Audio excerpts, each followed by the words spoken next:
ሕይወት ፊቷን አዞረችበት። የሰው ዕዳ በዝቶ አስጨነቀው። ከዚህ ሁሉ ውጥረት ማምለጫ አድርጎ የወሰነው ራሱን ማጥፋት ነበር። ጎልደን ጌት የተሰኘ ረጅም ድልድይ ጫፍ ላይ ቆሞ ራሱን ለማጥፋት ያመነታል። በዚህ መሃል ግን ይህ መልካም ፖሊስ መጥቶ ከዚህ ውሳኔው የሚመልሰው ንግግሮችን ያሰማው ጀመር።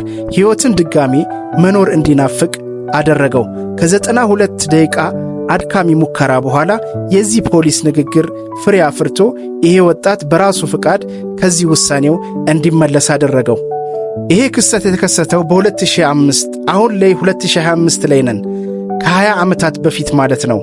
ይሄ ወጣትና አሁን ላይ ጡረታ ላይ የሚገኘው ያ ፖሊስ እዛችው ቦታ ላይ ተገናኝተው ተመሰጋገኑ። እጅግ አድርጌ አመሰግናለሁ፣ ሕይወትን ድጋሚ እንድመኝ ስላደረከኝ አመሰግናለሁ። አንተ ያንን ቃላቶች ባታሰማኝና ባትነግረኝ ኖሮ አሁን ላይ አታገኘኝም ነበር። አሁን ቤተሰብ አፍርቼ ደስተኛ ሕይወት እየኖርኩ ነው።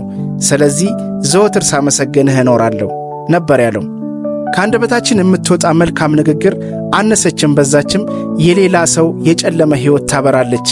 የሌላ ሰው የተሰበረ ልብ ትጠግናለች።